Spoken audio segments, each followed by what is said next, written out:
ನಮ್ಮೆಲ್ಲ ತಾಯಂದಿರಿಗೂ ಒಂದೇ ಪ್ರಾಬ್ಲಮ್ಮು. ಹುಟ್ಟಿದಾಗ ನನ್ನ ಪಾಪು ತುಂಬ ಫೇರ್ ಆಗಿತ್ತು, ಕಲರ್ ಆಗಿತ್ತು, ಬಟ್ ಇವಾಗ ತುಂಬ ಡಾರ್ಕ್ ಆಗಿ ಕಪ್ಪಾಗಿದೆ ಅಂತೇಳಿ. ಅದಕ್ಕೆ ನಾನಿನ್ನು ಸೊಲ್ಯೂಷನ್ ತಂದಿದ್ದೀನಿ. ವಿಡಿಯೋ ಕೊನೆವರೆಗೂ ನೋಡಿ. ನಾನು ನಮ್ಮ ಪಾಪುಗೆ ಮನೇಲೇ ಬಾತಿಂಗ್ ಪೌಡರ್ನ ರೆಡಿ ಮಾಡ್ತೀನಿ.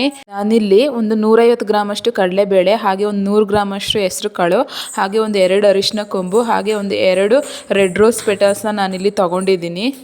ಇದ್ರ ಜೊತೆಗೆ ಒಂದು 10 ಪೀಸ್ ಬಾದಾಮಿನೂ ಕೂಡ ತಗೊಳ್ಳಿ. ಇಲ್ಲಿ ಸ್ಕಿಪ್ ಆಗಿದೆ, ಯಾಕೆಂದರೆ ನಾನು ಬಾದಾಮಿ ನೆನೆಸೋದು ಮರ್ತ್ಬಿಟ್ಟಿದ್ದೆ. ಅದಕ್ಕೋಸ್ಕರ ಅದನ್ನು ನೆಕ್ಸ್ಟ್ ಡೇ ಸಪ್ರೇಟಾಗಿ ನೆನೆಸಿ ಸಪ್ರೇಟಾಗಿ ರುಬ್ಬಿ ಇದಕ್ಕೆ ಮಿಕ್ಸ್ ಮಾಡ್ಕೊಂಡಿದ್ದೀನಿ. ನೀವು ತಗೊಳ್ಳುವಾಗ ಒಟ್ಟಿಗೆ ಬಾದಾಮಿನೂ ಕೂಡ ನೆನೆಸಿ ಅದನ್ನು ಸಿಪ್ಪೆ ತೆಗೆದು ನೀಟಾಗಿ ಒಣಗಿಸ್ಕೊಂಡು ಇದ್ರ ಜೊತೆ ಪುಡಿ ಮಾಡ್ಕೊಳ್ಳಿ. ನೋಡಿ, ಇಲ್ಲಿ ನಾನು ಅರಿಶಿನ ಕೊಂಬನ್ನ ಪುಡಿ ಮಾಡಿ ಇಟ್ಕೊಂಡಿದ್ದೀನಿ. ಏನಕ್ಕೋಸ್ಕರ ಅಂತಂದರೆ ಮಿಕ್ಸಿಗೆ ಆಗುವಾಗ ಮಿಕ್ಸಿ ಬ್ಲೇಡ್ ಹಾಳಾಗಬಾರ್ದು ಅಂತ, ಅದಕ್ಕೋಸ್ಕರ ನಾನಿಲ್ಲಿ ಪುಡಿ ಮಾಡಿ ಇಟ್ಕೊಂಡಿದ್ದೀನಿ. ಸೊ ಇದೆಲ್ಲ ಆದಮೇಲೆ ನಾವು ನೋಡಿ ಮಿಕ್ಸಿ ಜಾರ್ಗೆ ಹಾಕ್ಬಿಟ್ಟು ಚೆನ್ನಾಗಿ ಒಂದು ಫೈನ್ ಪೌಡರ್ ಮಾಡಿ ಇಟ್ಕೊಳ್ಳೋಣ. ಇದ್ರ ಜೊತೆ ಬಾದಾಮಿ ಹಾಕೋದನ್ನು ಮರೆಯೋದಕ್ಕೆ ಹೋಗಬೇಡಿ.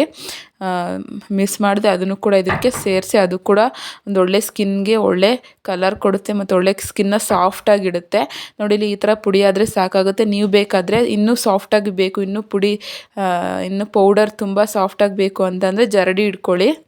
1 ಇಯರ್ ಕಂಪ್ಲೀಟ್ ಆಗೋವರೆಗೂ ಸಾಫ್ಟಾಗಿರಲಿ. ಜರಡಿ ಹಿಡ್ಕೊಂಡೇನೆ ಪಾಪುಗೆ ಹಚ್ಚಿ ಆಯಿಲೆಲ್ಲ ಅಪ್ಲೈ ಮಾಡಿರ್ತೀರಲ್ವ, ಸೊ ಅದಾದಮೇಲೆ ಅದ್ರ ಮೇಲೇ ಹಚ್ಚಿ ಸೋಪ್ ಹಾಕೋದಕ್ಕಿಂತ ಮುಂಚೆ ಹಚ್ಬಿಟ್ಟು ಸ್ನಾನ ಮಾಡಿಸಿ. ತುಂಬ ಚೆನ್ನಾಗಿ ಆಯಿಲ್ ಏನು ನೀವು ಅಪ್ಲೈ ಮಾಡಿರ್ತೀರ ಸ್ವಲ್ಪನೂ ಅದು ಜಿಡ್ಡಿನಂಶ ಇರಲ್ಲ, ಅಷ್ಟು ಚೆನ್ನಾಗಿ ಆಯಿಲ್ ಹೋಗಿರುತ್ತೆ. ಸೋಪ್ ಹಾಕ್ತೇನೆ ನೀವು ಒಂದು ಪೌಡರಿಂದನೇ ಅಷ್ಟು ಚೆನ್ನಾಗಿ ಜಿಡ್ಡಿನಂಶ ಹೋಗಿರುತ್ತೆ.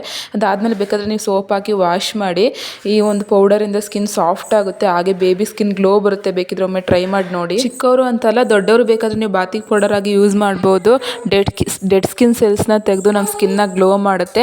ಹಾಗೆ ಪಾಪುಗೆ ಹೊರಗಡೆ ಹೋಗುವಾಗ ಇದನ್ನು ಅವಾಯ್ಡ್ ಮಾಡಿ ಆಲ್ಮೋಸ್ಟು ಸ್ನಾನ ಮಾಡುವಾಗ, ಯಾಕೆಂದರೆ ಹೊರಗಡೆ ಹೋಗುತ್ತಲ್ಲ ಅರಿಶಿನ ಎಲ್ಲ ಹಾಕಿರ್ತೀವಲ್ಲ. ಹಾಗಾಗಿ ಏನಾದರೂ ಡೌಟ್ ಇದ್ದರೆ ಕಮೆಂಟ್ ಮಾಡಿ. ಹಾಗೆ ಇದೇ ಥರ ಹೆಚ್ಚಿನ ವೀಡಿಯೋಗಳಿಗೆ ಸಬ್ಸ್ಕ್ರೈಬ್ ಮಾಡ್ಕೊಳ್ಳೋದನ್ನ ಮರಿಬೇಡಿ. Thank you.